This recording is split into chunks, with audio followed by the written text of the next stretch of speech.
ఏదైతే మనం గోల్ పెట్టుకున్నాం గోల్ మనకు క్లారిటీ ఉండాలి, గోల్ పట్ల విజన్ ఉండాలి, కమిట్మెంట్ ఉండాలి.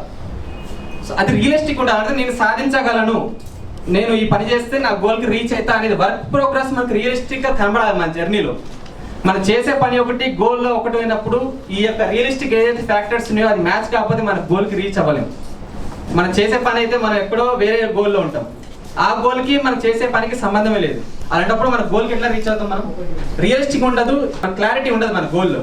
కానీ టార్గెట్ గోల్ మాత్రం ఖచ్చితంగా అది అచీవ్ అవ్వాలన్న బలంగా ఉంటుంది. కానీ దాన్ని ఇంప్లిమెంటేషన్ చేయకపోతే మనం ఫెయిల్యూర్స్ అయిపోతాం.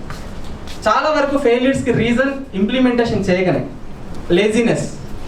ఇంప్లిమెంటేషన్ చేయం మనకు ఎంతసేపు షార్ట్ టర్మ్లో మనీ కావాలి, ఫాస్ట్గా రాగానే మనం ప్లాట్లు లక్షల్లో కోట్లలో సంపాదించాలన్న కాన్సెప్ట్తో వస్తాం.